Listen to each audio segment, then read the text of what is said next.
This is a relay project. Seriously?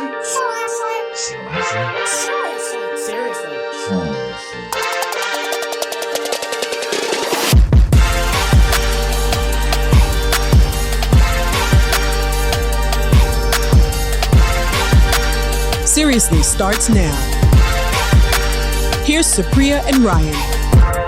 Hey, it's Wednesday morning, November 2nd, and you're listening to Seriously with Supriya and Ryan. I am Supriya Devetti in Toronto. Ryan Jesperson here in Edmonton. It's nice to see your face, my friend.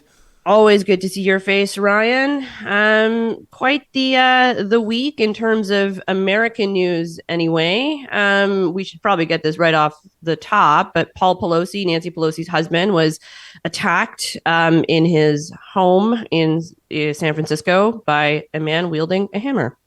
Yeah, says he was there to interrogate Paul Pelosi's wife, a.k.a. Nancy Pelosi, one of the most powerful politicians on planet Earth, and maybe the bigger picture, shining light on exactly where the world is at right now, including the United States, the political climate there leading the charge.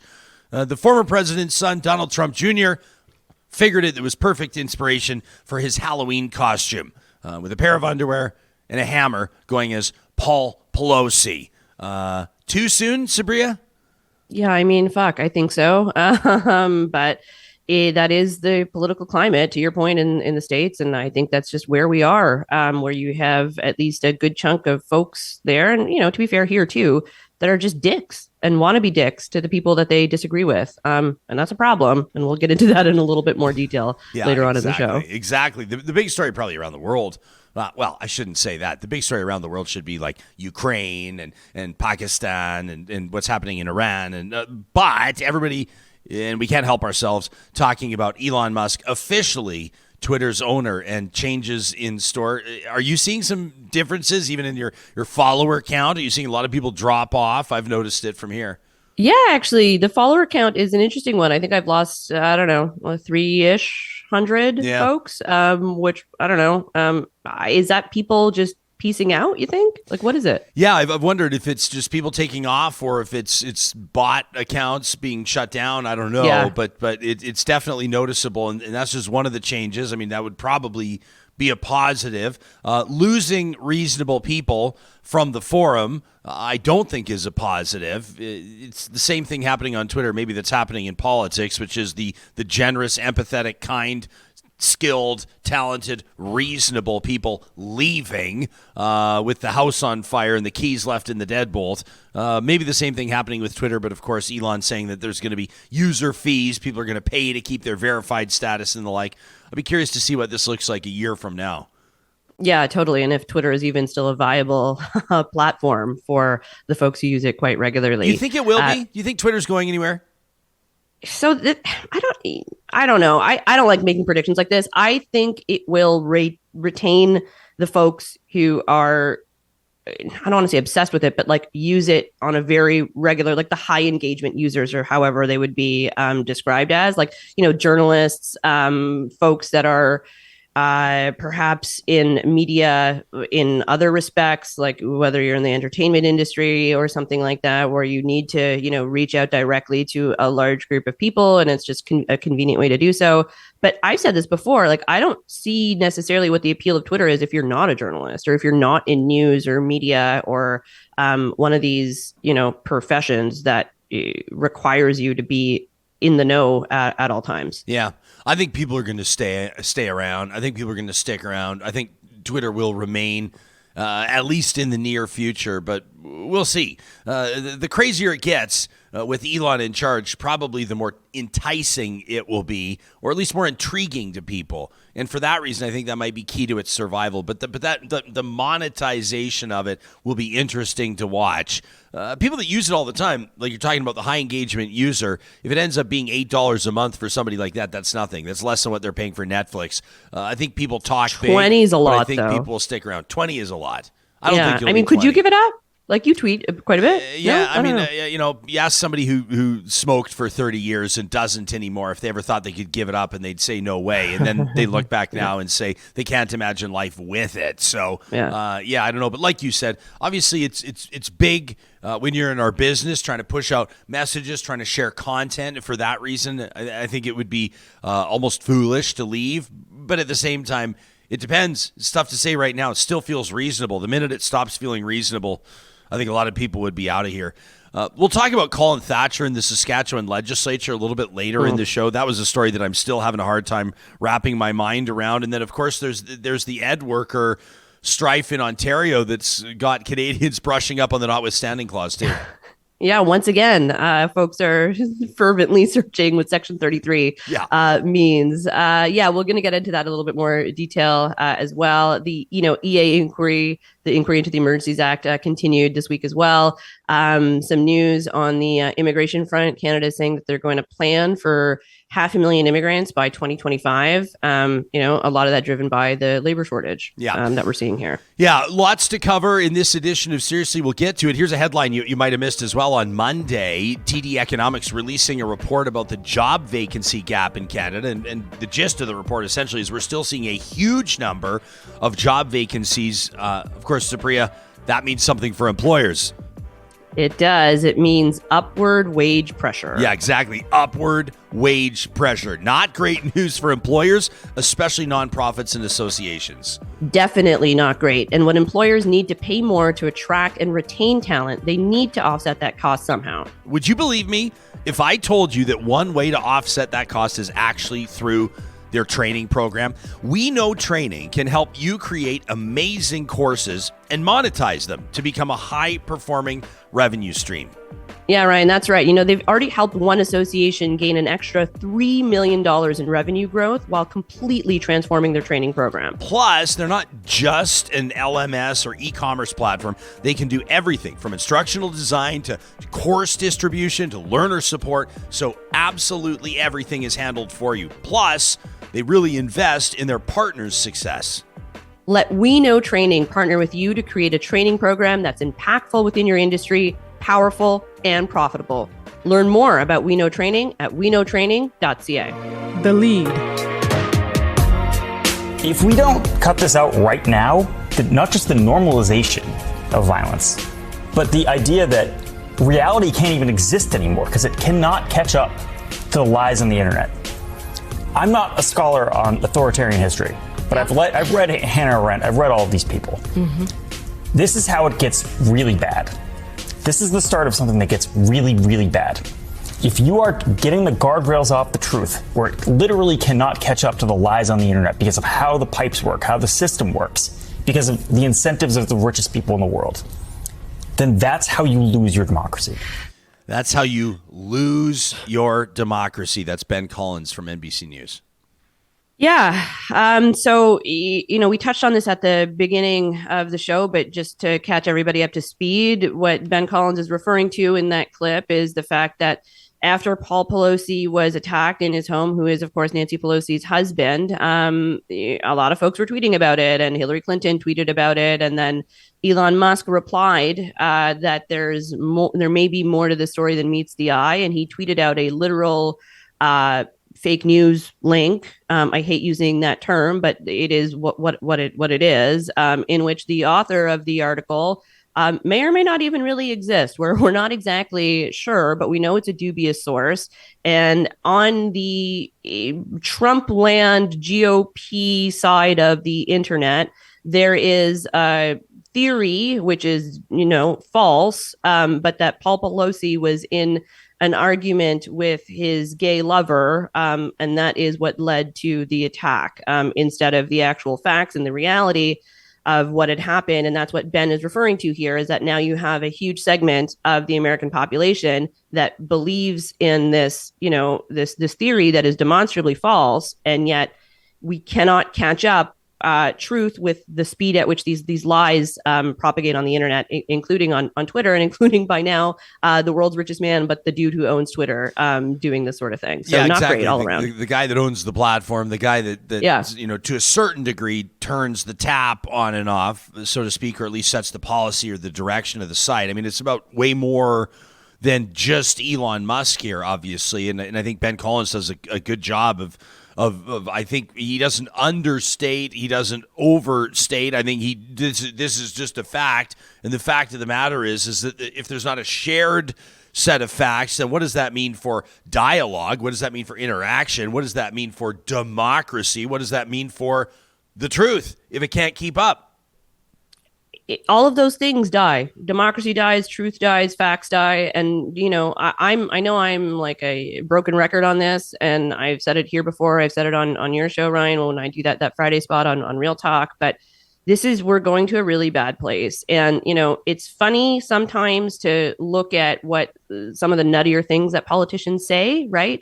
A lot of the time, like, haha, World Economic Forum, Great Reset. Oh, what a silly thing to sort of put out there. But it's corrosive, and there's something to be said when you have large segments of your population that are just in a completely different information ecosystem and cannot agree on these facts. And I don't know, like, how do we actually go about a democracy if we don't have any shared facts? Like, I don't think we can. And that's your good news Wednesday morning tidbit for today. Like, I don't know. Like, I realize I'm being quite a downer right now. No, but maybe sometimes we've got to call a spade. And right now, I think, when we talk about a threat to democracy, when you talk about democracy dying, I think a lot of people, maybe even the average person would roll their eyes. Come on, you guys. Come on. Democracy is not going to die.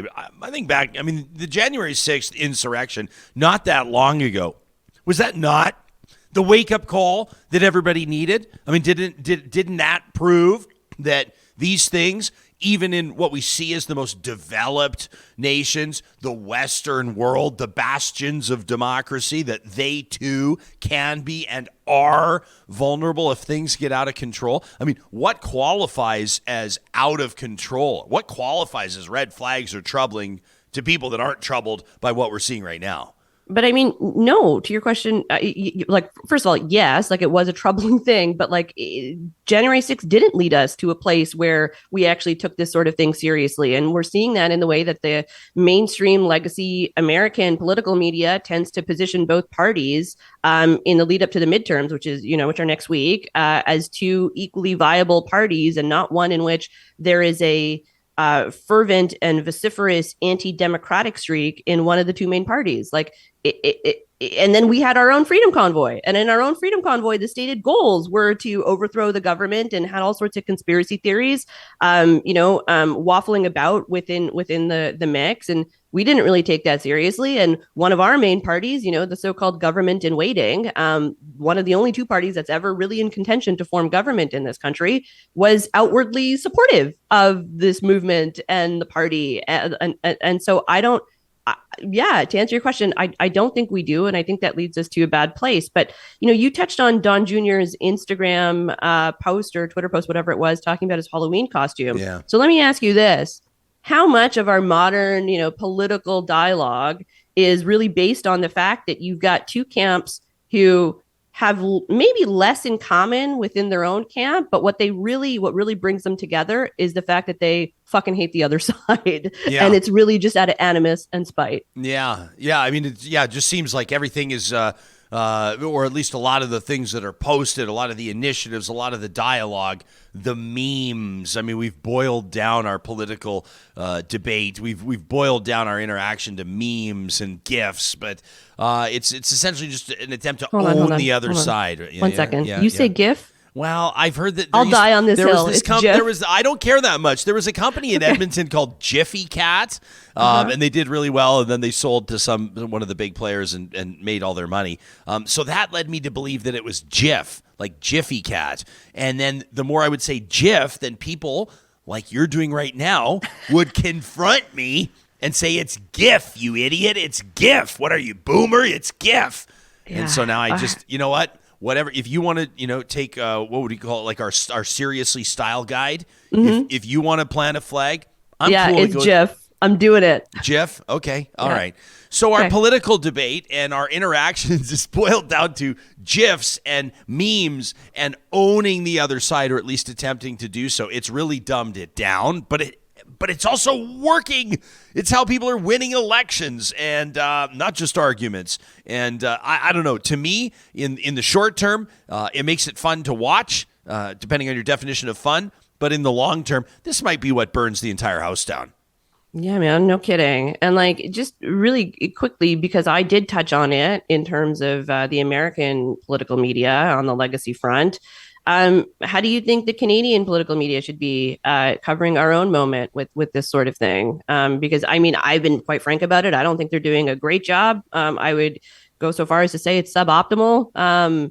And I don't know how we can, credibly say that we're going on a right path if we don't get better in how we report on these things and talk about them more generally. Yeah, I agree. And I do think that there are people trying to drive the conversation like we're doing, which is why it's so important for everybody to tell their friends to subscribe to Seriously, why everybody needs to share the link to this podcast and let us know what you think about it. But you know what I get concerned about is when journalists want to state the obvious. And let's draw the line too, or the distinction. Let's differentiate between journalists and columnists. I think that columnists have a very important role to call these things out, to paint the pictures that need to be painted, including delivering reality checks when and where they need to happen. And this Emergencies Act inquiry is a good opportunity to do exactly that. But when people start to state things definitively, which oftentimes is necessary in breaking down something like this and analyzing it, helping the public understand the ramifications of it, well, then what happens? Media, writ large, is accused of politicizing everything, of being in the pocket of one political party or another, of attempting to influence folks' opinions. And that's what I think is difficult, too, because in extreme circumstances, it's not the role of anybody, including journalists, to simply stand by and watch the accident happen, right? It's like a snowy hill first thing in winter when cars forget and half of them still have their summer tires on, Supriya, and news reporters with cameras just go to the bottom of the hill and roll video so they have crash footage to use. I mean, we're seeing that happen with our democracy. We're seeing that happen with our politics, but it's not a spectator sport. So I think a big part of it is on journalists, and I think a big part of it as well is on the general public. Also, there's this. Using the notwithstanding clause to suspend workers' rights is wrong.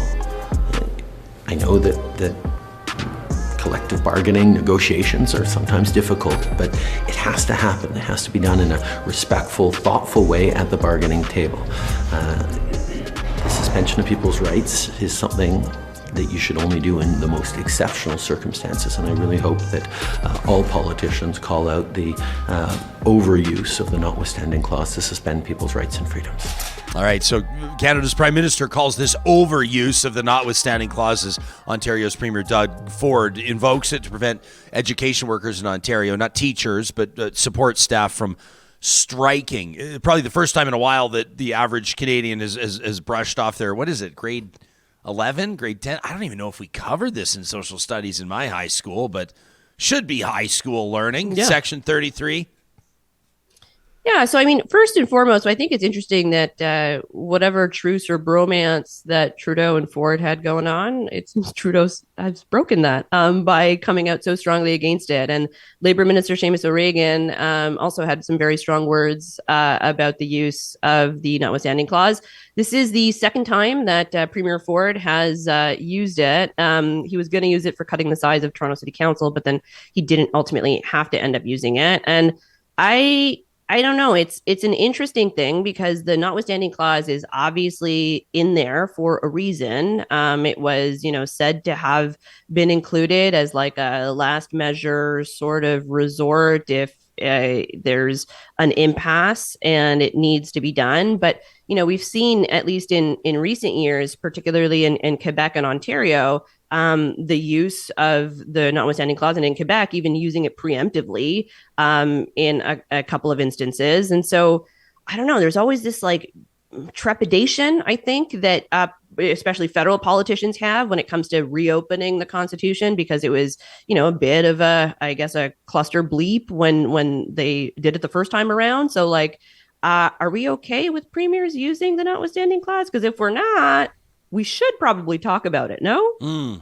Yeah, I'm a little rattled that you're censoring yourself on this edition of Seriously. Okay, clusterfuck. There, sorry, there we go. Yeah, whoo, there we go. Yeah. Hey, listen, I think it's there for a reason. It's there to be used. I'm not necessarily defending or justifying the use of it, but I'm not convinced that it's unconstitutional to leverage an option that's there. Do you know what I'm saying? Yeah, totally. Like you said, we've seen it in Ontario, we've seen it in Quebec. We're probably going to see it in Alberta. I mean, I think probably the first time that I learned a little bit about the notwithstanding clause was back when our former Premier Ralph Klein talked about invoking the notwithstanding clause when it came to gay marriage or marriage equality. So that was not exactly the most flattering context for Albertans, especially in hindsight. But it's something that put on the radar that it's something that could be used. So I've been paying attention to what some people on Twitter, educated voices on Twitter have had to say about this, including some PhDs, including some political scientists. This was an interesting one from Tyler Lougheed, who says, the Emergencies Act was tyranny, but invoking the notwithstanding clause is okay. And then he has that, the thinker emoji. Meantime, University of Alberta political scientist Dr. Jared Wesley says, listen, reasonable people can condemn both Trudeau's use of the Emergencies Act and Ford's use of the notwithstanding clause. He says it strains credulity to state that either move was clearly unconstitutional. Now, he put out a whole thread. People should read it for themselves at Dr. Jared Wesley on Twitter. He says both moves are provided for in law. Neither man is acting like a dictator. Both are accountable to legislatures elected by voters. In many ways, what we're seeing now, a full inquiry, public scrutiny, followed by legislative debate, court action, and eventually elections, is the epitome of modern liberal democracy. So that was a take I thought that had some value. Yeah, I think it's a good reasoned take. And part of what he said, I think, is especially worth highlighting, which is in the case of Ford and Legault, for example, they did go to the electorate shortly after invoking and using the notwithstanding clause, and they were handed, both of them, increased majorities. So it's clear that at least the Twitterati and the general voter seem to have different views when it comes to the invocation of the notwithstanding clause. But I don't know, man. It's like you mentioned when it was first floated in Alberta, it being used for marriage equality. I mean, are we really okay with premiers trampling on fundamental rights? Like right now, we're talking about this in the abstract, right? But like it may not be in a few years' time where we're in a situation where a premier wants to just, I don't know, invoke it because he wants to or she wants to limit access to reproductive services or in some other areas that folks would consider rather fundamental. And it's worth noting, at least in Quebec's case, right, both Bill 96 and Bill 21 aren't exactly rights-affirming legislation by any measure. Quite the opposite. Yeah. So like, I don't know. It's I agree with everything that is said. I think, to your point, it's in there for a reason. So use it.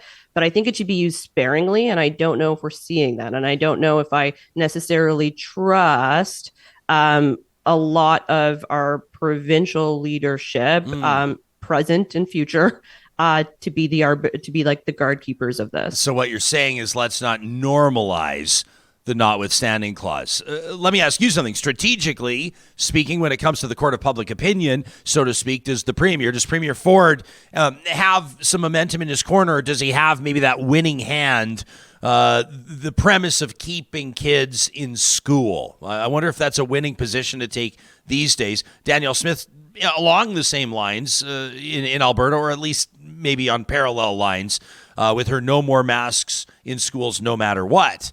proclamation just this last week. I know. People in the podcast. No matter what, there's a deadly new strain Yeah, and we're not masking because fuck that. Yeah. But let's bring it back to Ontario. Do you think that Doug Ford has that? Is that with regards to where the majority of the public might lean right now? The idea of keeping kids in school, does that give him maybe a little bit of extra oomph? Yeah, that's a good question. I think it will probably be slightly to the Premier's advantage on this, just given that parents, particularly in Ontario, where we did have, I think the longest school closures during the pandemic, in all of North America, I think, not even just in the country. So parents are tired, but, there's something to be said about the optics of not properly compensating custodian staff or ECEs or, folks that have been also working quite hard. And with inflation the way it is, I don't know if the provincial government in Ontario comes across as, there for the working man or woman, a person.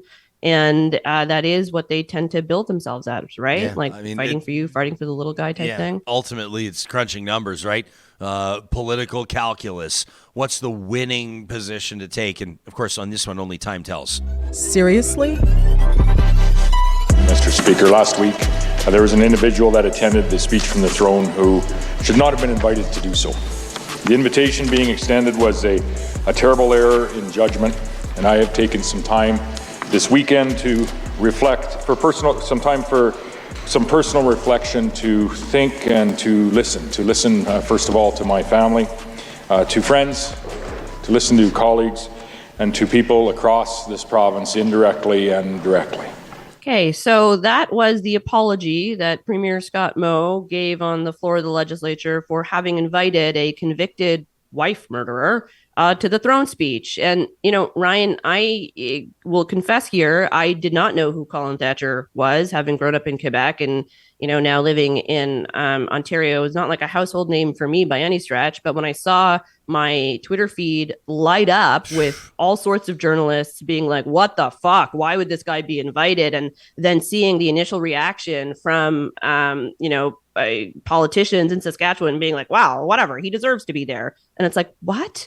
This apology from Moe there is also kind of weird because he's like, I listen first and foremost to my family. Like, what? You know what? I appreciated that, actually. Did you? Yeah, it's like your wife had to tell you that was a fucking dumb thing to do. Well, that's what he's referring to. Yeah, exactly. Yeah, my wife is pissed. I don't know if he has a daughter, but my daughter won't talk to me. Maybe my son, insists I should do better. I appreciated that he said take some time to listen to my family and friends because it shines a bit of a light that this is not, the Saskatchewan party leader, the premier of Saskatchewan, bending over backwards to appease the opposition Saskatchewan NDP.